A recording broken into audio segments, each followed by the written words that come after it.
I know David really well. This is going to be a brilliant 30 minutes for those people that are interested into an insight into what Tavistock and Portman NHS Trust are doing.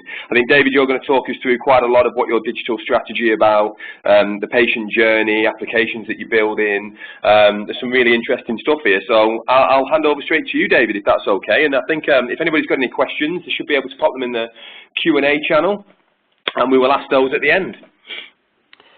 Fantastic. So thank you, Andy. And good morning, everyone. I'm very happy to be able to present to you all. I hope you find the presentation interesting, and certainly I would encourage you to come up with any comments, questions, or challenges for the end, because a huge benefit of this for me is to get some degree of challenge from my peers on our approach as much as anything else. So I thought I'd start by giving a little bit of the context and the background to the trust. It's a slightly unusual organisation I've joined. I joined the trust about 18 months ago.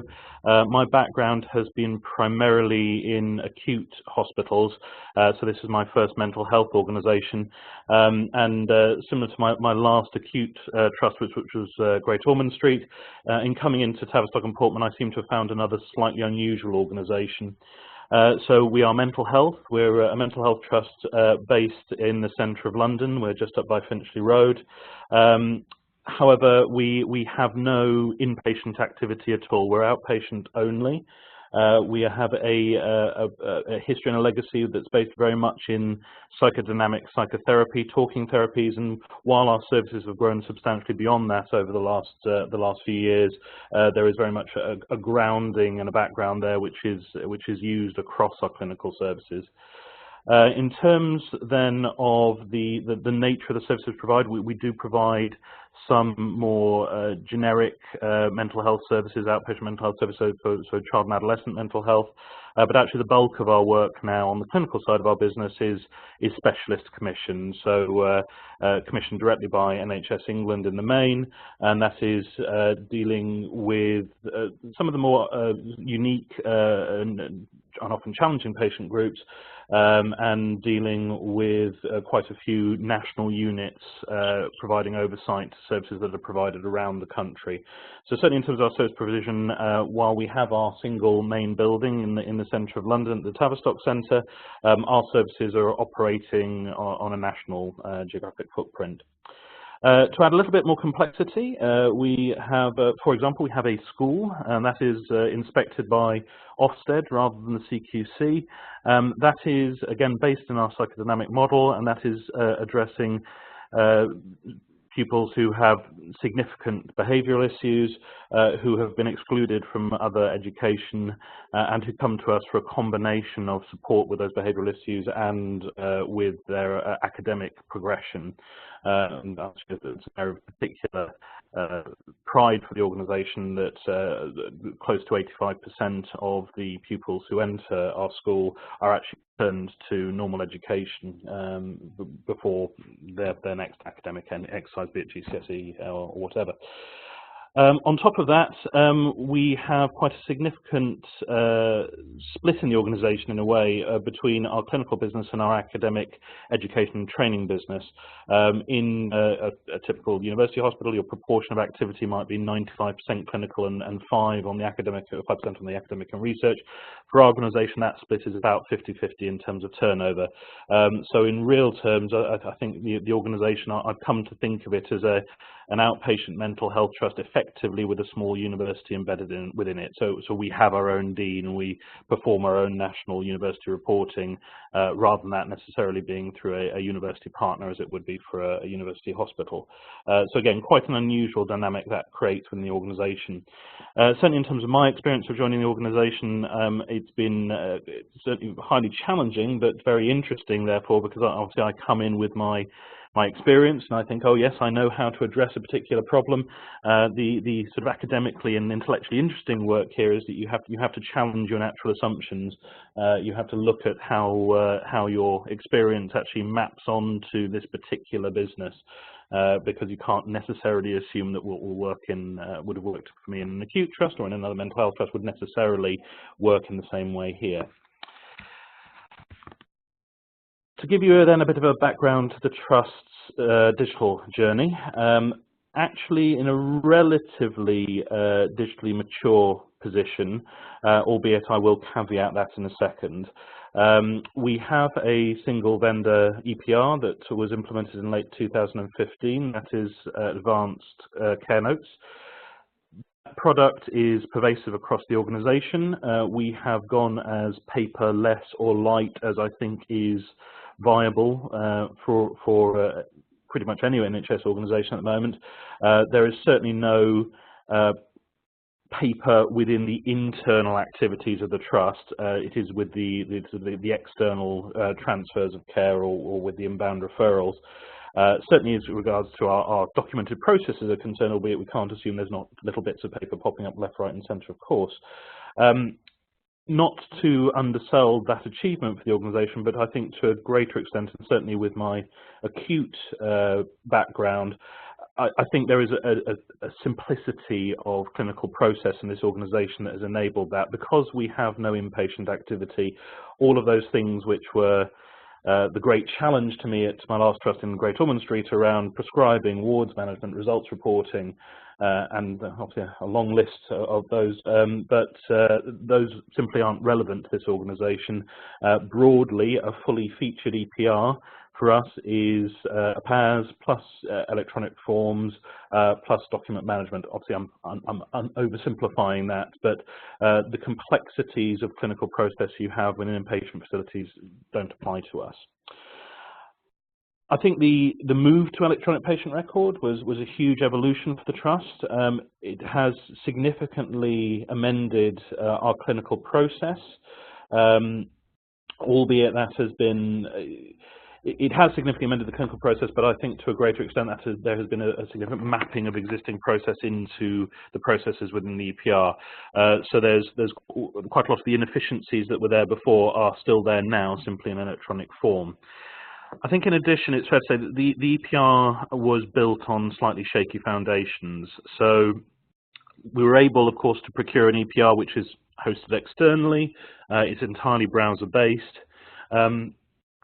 But therefore, some of those foundations you would have had in place if you'd had those complexities of clinical systems before, or if you were moving to, for example, a locally hosted EPR, the trust didn't actually address. So we have, or had, when I took over the organisation in 2016, a shaky infrastructure platform, a network that was well past its viable life. Some of the server infrastructure, albeit, and I'll touch on this in a second, very limited server infrastructure, but the server infrastructure was archaic, very little resilience there. Also, then, if we move around the stack a little bit in terms of the information platform, yes, we had reporting functionality based on SQL and standard SRS, but it wasn't being used in the most effective way. It had been implemented as a technical exercise and with very limited and dispersed reports created within that platform. So there's very definitely more work to do at that point to improve the usability, the accuracy of the reporting, and of course to build trust in the organisation on the reporting. As soon as, of course, it's trust in business intelligence and informatics reporting is one of those things that takes a very long time to build and can be lost in an instant. So it was an important piece of work for us to improve our information platform. And finally, on our services platform, and here I'm very much focusing on the ICT and informatics services. As I came into the organisation, my predecessor had done a fantastic piece of work, I think, in pointing the organisation in the right direction, emphasising the need for us to build a maturity of service provision within the organisation across ICT and informatics. But we were right at the start of that journey. So we recognise the need to really focus on implementation of service management best practice and implementation of change governance best practice, and bringing the local team and any of our supporting third parties up that maturity model in a controlled way, not trying to rush it, but make sure that we had a continual improvement of our maturity in this area in mind. A quick note then on the education and training side of our business. We implemented our student information management system in late 2017. That's Tribal SIT. And again, just to emphasize that the unusual nature of the organization I'm covering, for us, the student information management system is probably as business critical, and I'd obviously choose my words carefully how I say this elsewhere in the organization, but perhaps even more business critical to this organization than our electronic patient record, and in that there is probably a greater complexity of business process mapped into our student information management system as opposed to our EPR. Obviously, the impact of that is different as well, but just to emphasize that point, for us, our SIMS is probably as big a deal for us as our EPR.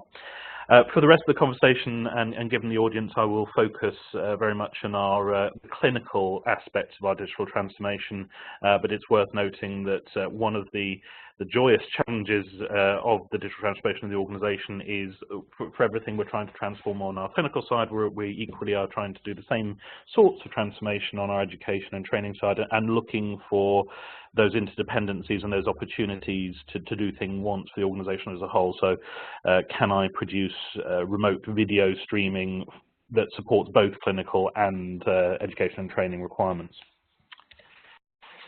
Our MT strategy, which was seeking to address those three issues I mentioned earlier, was approved in February 2016, and it ran for 2 years, so it has now come to its end. It has addressed the challenges in the main. I think there are a few hangover projects that still need finalising. ANS are in the process of doing the last few bits of our network replacement. A number of the projects, of course, while they've finished, they've highlighted further opportunities for improvement. So again, we're sort of tidying up the end of the previous strategy and mapping that across to our new strategy, which again I will touch on in a second. As I say, it was broadly completed within the 2 years, but I think, and I will be doing lessons learned and some insights from this exercise towards the end of the presentation. I think it is worth saying that the in-year pressures over the last 2 years have been significant. The new clinical services commissioned from the Trust are always a great challenge. The Trust is growing quite aggressively.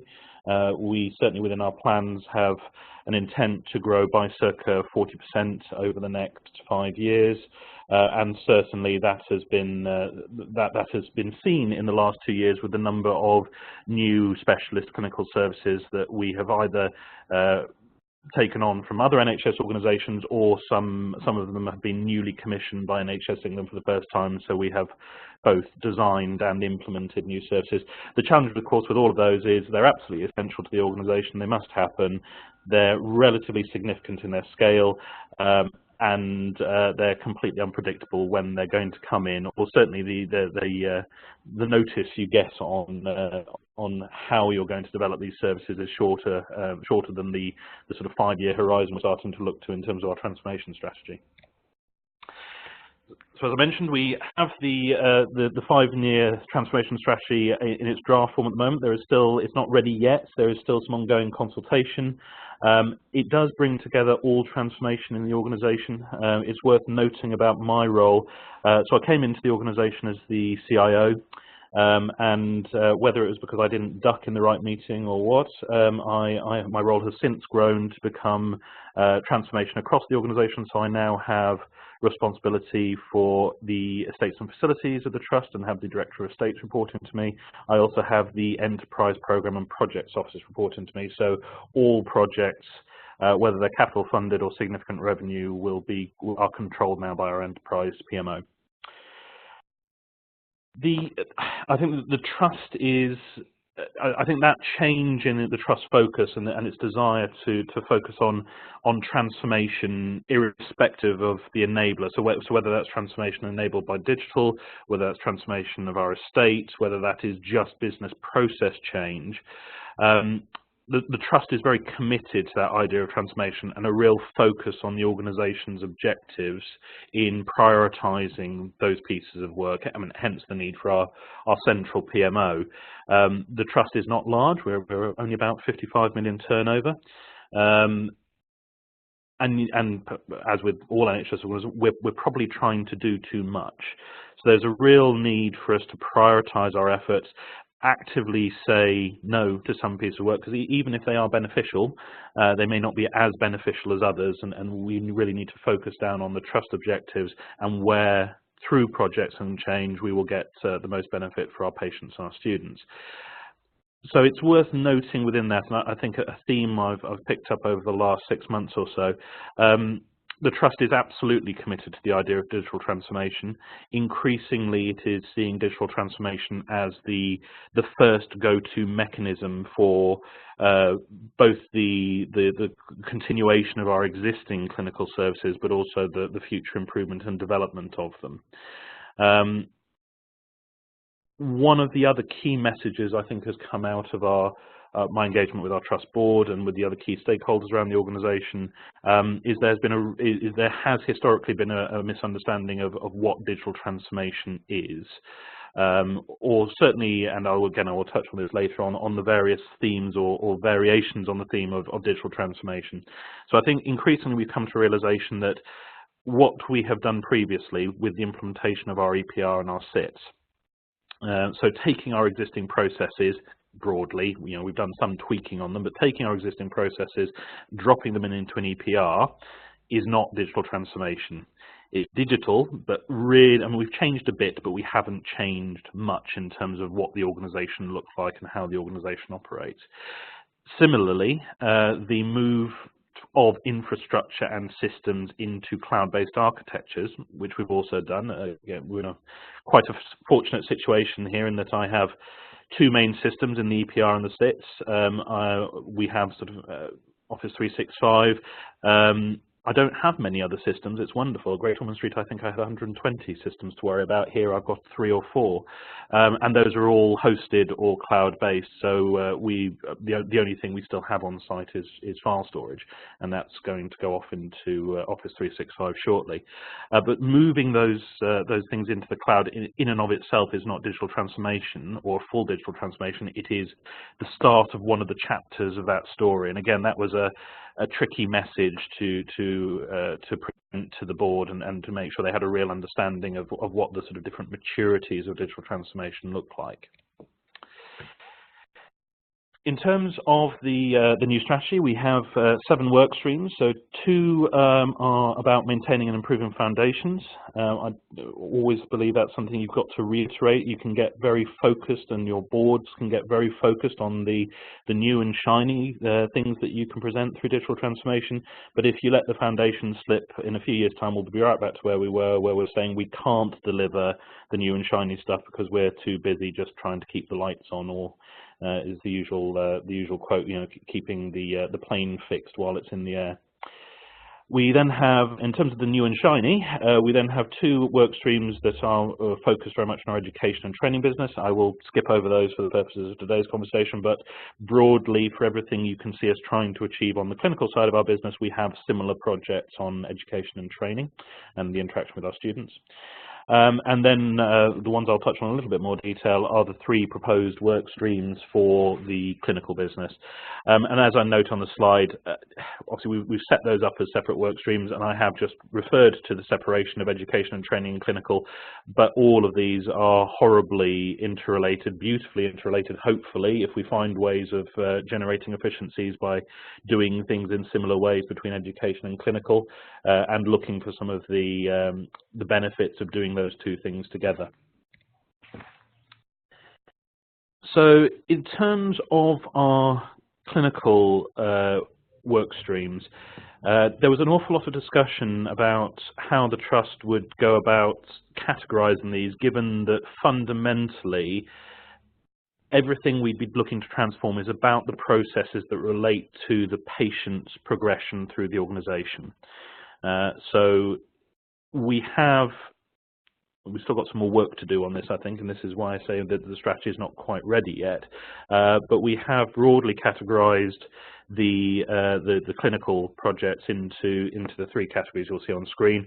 The scheduling of activity, so when are we going to see the patients? When are we going to interact with them?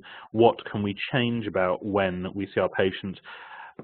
firstly to deal with the efficiencies of our internal processes, but also to create the best experience possible for our patients. The check-in and flow work stream is then what we do with our patients when we see them during a point of contact, be that a physical point of contact or a virtual point of contact, and for the 4 hours each side of that point of contact. So effectively finding ways to make sure that each point of contact with the patient is both as effective as possible, but also as efficient as possible. And we have, for each of these work streams, we have a significant number of projects, and I put some highlight ones on there for you. But trying to really focus on the processes within the organization and what needs to change to enable improvements to those processes. I'd also note that while all the examples I'm giving on screen are digital, the digital aspects of the projects, or the more digital projects, we similarly have projects within each of these work streams that are about the evolution and innovation of our estate. It's very rare now for us that we don't have both IM&T and estates and facilities innovations and changes in any of our projects. What changes is the proportion of the transformation that is enabled by each of those two categories. So if I can take the patient check-in as an example, the majority of that project is around the check-in system and the kiosks and all of that wonderful stuff. But actually there is a significant estates component there in remodeling our reception areas, changing the wayfinding around the building, changing all of our waiting areas, and trying to do some work around whether those waiting areas are larger spaces or a greater number of smaller granular spaces. So it is worth noting for each of these that there's always a bit of both of those as enablers to the transformation. And last work stream, patient communications and engagement. And I'll be frank, this is probably the one it's not a great title for this. We need to do more work with our marketing team, but this is the work stream which I'm most excited about, because this is to do with what we do with our patients between appointments. I will touch on this a little bit later, but I think a great challenge for us is it's quite easy to add digital to our existing processes, and fundamentally we're still spending as much of our clinicians' time face-to-face with the patient as often as they were before. It might be they're seeing them face-to-face over video, but actually fundamentally the overarching clinical process hasn't changed too much. I think there is huge opportunity within those spaces between points of contact with the patient to continue their care. And the bottom 3 items on that list of projects are the ones that I believe are certainly most innovative in terms of the trust approach, but certainly the ones that they're the ones that get me out of bed in the morning I'm most excited about. So that is the reactive remote patient care, broadly telemedicine.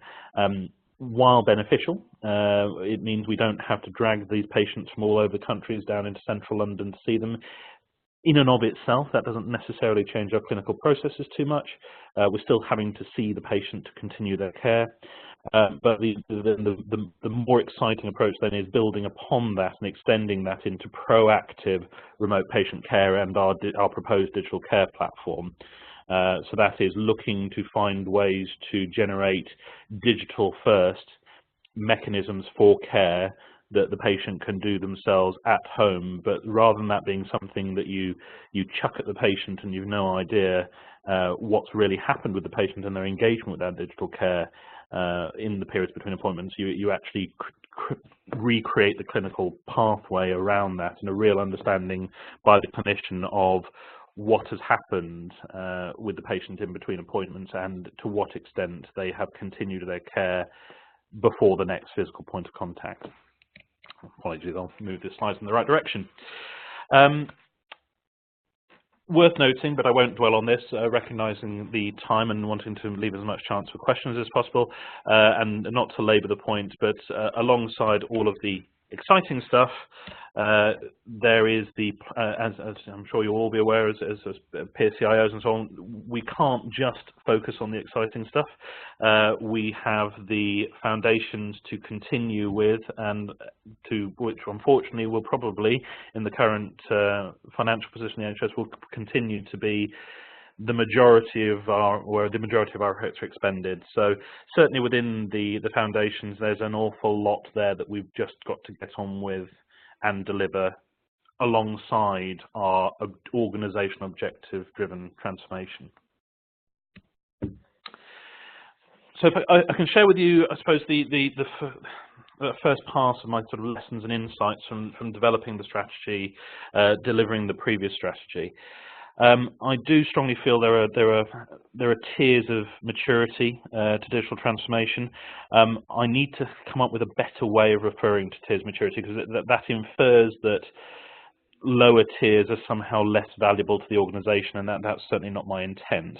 So maybe we need to talk about categories of maturity, or maybe maturity is the bit that needs to go out the window.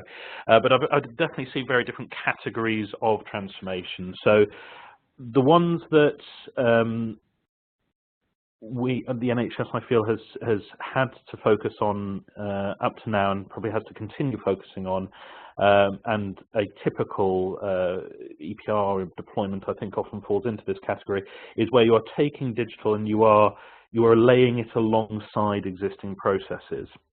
A step up from that is where you're doing that, but you are then able to use that digital technology to refine your existing processes. And as I say, my feeling is that much of the digital systems implementation up to EPR, or whether we're looking at department level, whether we're talking about e-prescribing, they often lie somewhere in the middle of those, or certainly have a roadmap that's based around that. So a sort of PAS first deployment of EPR may well start with the layering of technology alongside existing process, and intend over a period to move up to the point where it is actively and aggressively refining the existing processes.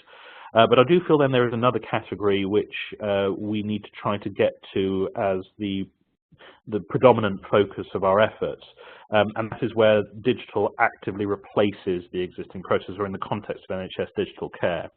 So when we are looking to build our clinical pathways, rather than starting with our existing approach to care, looking at ways we can take a digital first approach. Anyway, can we design ways that the main point of contact for the patient, or the main engagement point for the patient, is with the digital platform, and that is then supplemented by or engaged with the face-to-face contact with the clinician, and or providing means for the digital care to highlight to the clinician or enable the clinician to engage when they are most needed. And I think that's a very different model to digital transformation. It's certainly where the greatest value of digital to healthcare will appear in due course.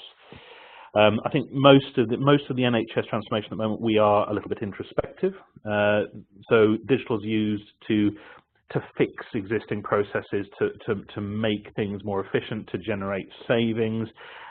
Certainly in terms of the business cases I feel I've had to write over the last 5 years, the focus is on the efficiencies and the savings, and I've always felt a little bit like I'm having to shoehorn in the bits on the quality and care and improvements on that side, which is necessary, I understand, but it's a bit galling at times. We've also got to recognise the constraints and the financial challenges we all face. I've mentioned earlier the fixing the plane in the air, where I'm sure we're all very familiar with that quote. I'm sure we've heard it at many other similar events. It's very difficult for us to come up for air often enough when we're trying to keep the lights on to address this change in approach to digital transformation, to move ourselves on to the position where we are doing digital care. As CIOs, we have an awful lot of work to do to persuade our boards, and that's our boards both from a more business perspective, but also from a clinical perspective. They need to understand that this more extreme, mature digital transformation, digital care first, it's very scary for them. It sounds very risky. It is a significant step away from the norms in terms of clinical responsibility and that side of things. So recognizing the challenge of getting enough of our own headspace and getting enough free time to go and do our roles as CIOs, as evangelists for digital, and persuading people that despite the risk it is worth doing, is a huge challenge. So I'll draw us to a close there. I think, Andy, hopefully you've been monitoring questions as I've been going on. We have, yes. Now, usually people do type them in the next 2 minutes, so I'm going to start with one just to give people a chance if they do wish to answer questions. First off, thanks very much for that insight. It was great. I want to talk a little bit, Dave, if I may. You touched on obviously the pillar 3 there, which was the how do you keep the continual care. Can you, or sort of in between appointments, how do you make sure that people have done so? Can you give us an insight into what your ideas are there, a little bit deeper on how you're going to actually do that and what technology you believe may enable that? Yes, absolutely, and I can actually talk a little bit about what we're actually doing on this front as well, albeit we're actually in the process of bidding for some central government money to help us accelerate this scheme as well. So I'll sort of jump over some of the more sort of commercial and confidence bits. So I think, in terms of what the Trust's able to provide more immediately to the patient group, it is the patient portal. Now, if we look at how patient portals have been implemented over the last few years in the NHS, an awful lot of the focus is on flow of data. So it's about notifying the patient when appointments are. It may or may not be about allowing the patient to see their own results, to see their own letters. It may be about collaboration and communication between the patient and the clinician to an extent, albeit I haven't seen that. I've seen that a little bit, but that's not pervasive in terms of patient portals, quite simply because the clinical body is not resourced in that area. So this idea of sort of an immediate response to online chat on the portal, it would be inconceivable to most clinicians at the moment, given the capacity issues we have on the clinical side. So there very definitely needs to be a sort of single digital front of house to the organisation, where patients can come to access all of the digital services provided by the Trust, and that fundamentally, the front of house to my mind is the digital the patient portal. I'm a great fan of the concept of the patient-owned patient record, and the idea that the patient owns the data and they can do what they want with it. But similarly, I think that feels very much focused on the data flows. Then still, it's about the communication side.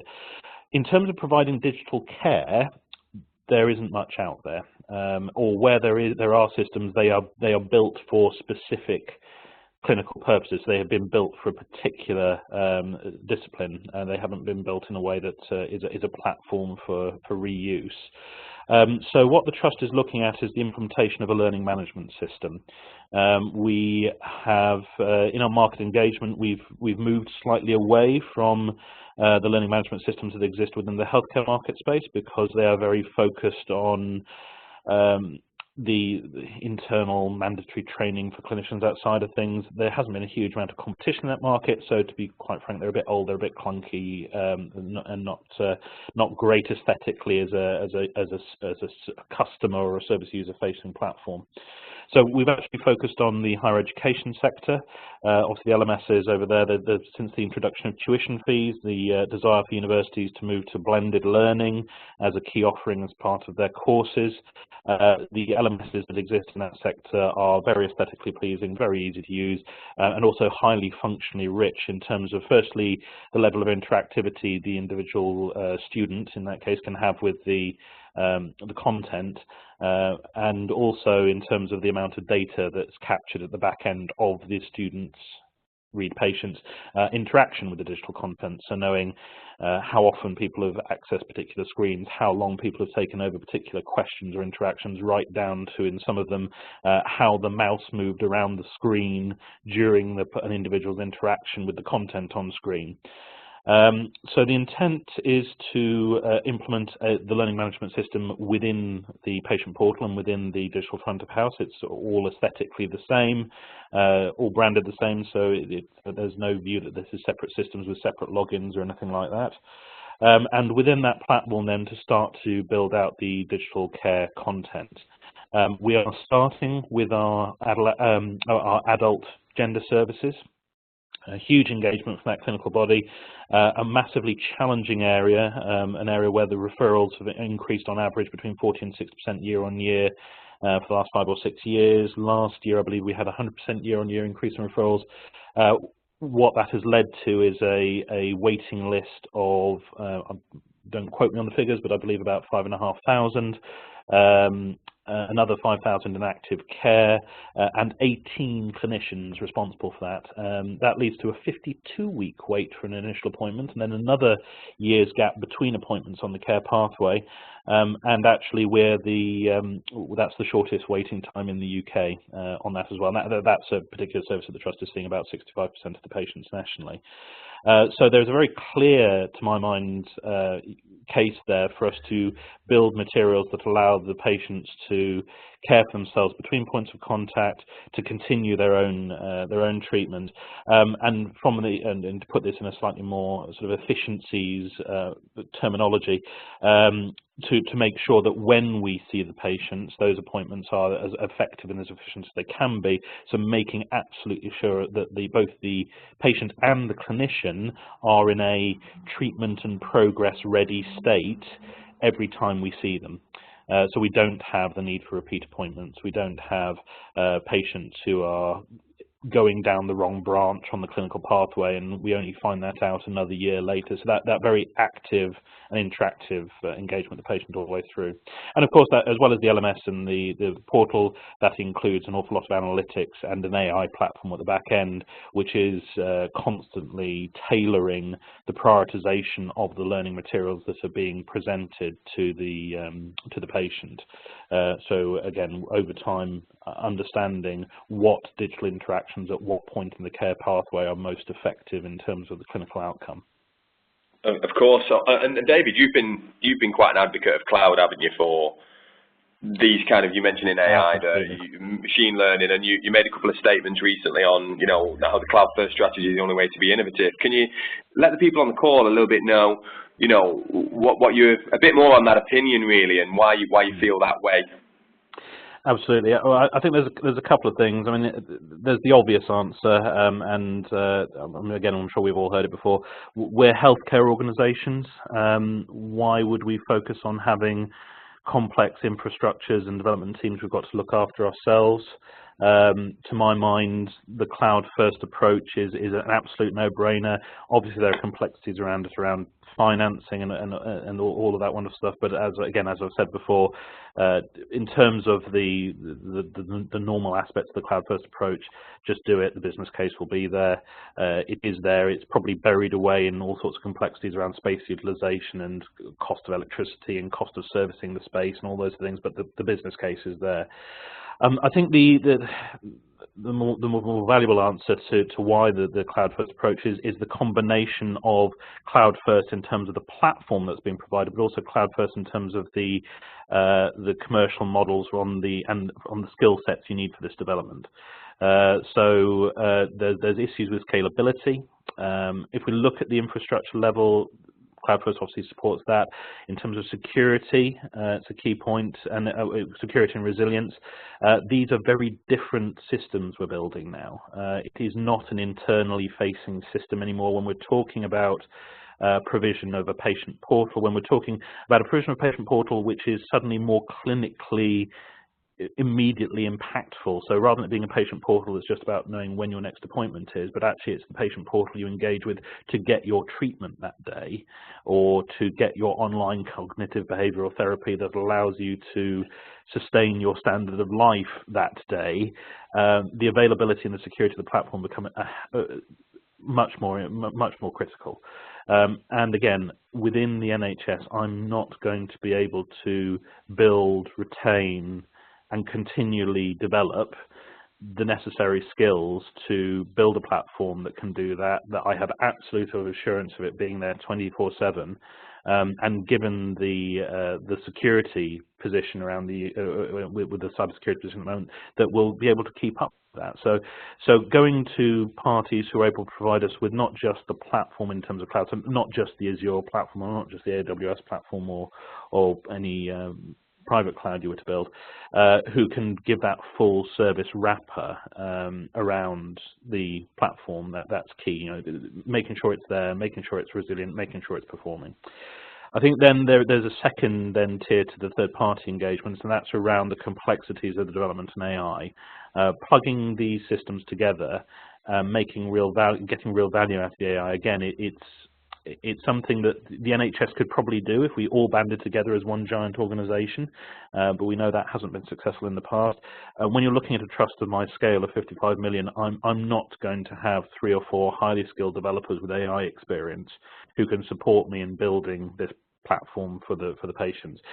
Similarly, I'm not going to have the access to enough of the data scientists and university professors who I need to do the research necessary to demonstrate this is all clinically safe.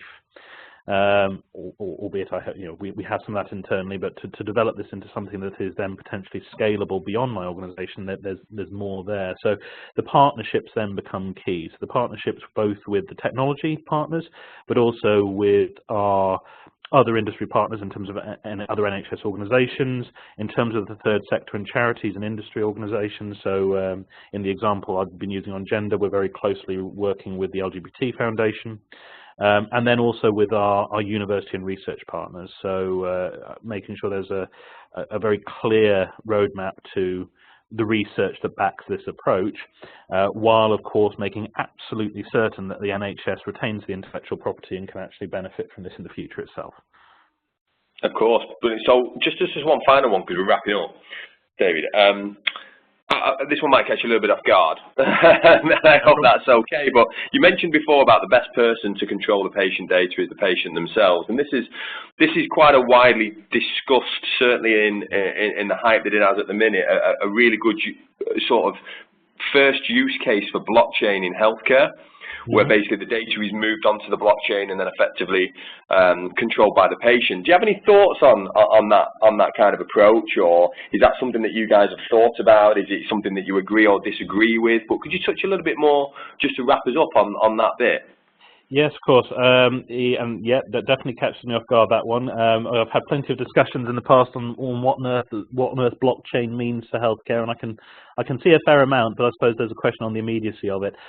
So as it stands, the sharing of the patient data with the patient owning the patient record is quite interesting. If you look at the models for the systems that do that, actually you're only sharing a bit of the patient record with the patient. You're only giving a bit of the record to the patient, so that they get their bit and they can then share that more widely. If you look at the likes of Patients Know Best as an example, and then there's lots of discussions inside the trust of how much of the record goes into the patient portal and how much of it is still just within the EPR, subject to all the usual constraints on, of course, the patient can have full access through subject access and so on.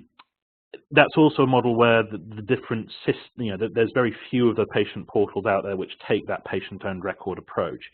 I think blockchain's entry to the market will be when, firstly, there is a greater acceptance that the whole record is the patient's, where the patient portals are sort of more pervasive and there's more of them. Again, you don't want the patient to have 10 different systems they have to log into, 10 different patient portals for 10 different organizations who are engaged in their care. So once we're in a position for there to be the patient portal that the patient uses, and maybe introducing an element of choice about which one they want to use, and then blockchain being the mechanism of assuring ourselves that the record that is viewed across any of those platforms and in our core EPRs is consistent. What I would say is, I'm not sure how quickly that will appear. I don't think that's a 2-year horizon. I think that's more of a 5-year horizon. I think I'd agree at the minute, definitely, and it was just interesting because it was something that's it's been flying around for about 6 months now. It was maybe one of the first wide use cases in healthcare, and I think it definitely didn't catch you off guard, David. So thanks very much for that. We're just about wrapping up now. We're right on time. We have no more questions or anything like that, but I'd like to thank you very much for your time, David. It was very kind of you to share your insights today. It was a really thorough and a great insight to what you guys are doing and how unique you guys are and some of the challenges that you have. I'd like to thank everybody on the call who joined us and the ANS marketing team for putting the webinar on. And hopefully, David, I'll speak to you again soon. And everybody on the call, how does people get hold of you, David? You've got your Yes, well, my email address is on screen. I'm on Twitter, I'm on LinkedIn. I'm always more than open to contacts and further discussions. Perfect. Well, thanks everyone again, and thanks again finally to David. Thank you. Take care. Thank you. Bye-bye. Bye.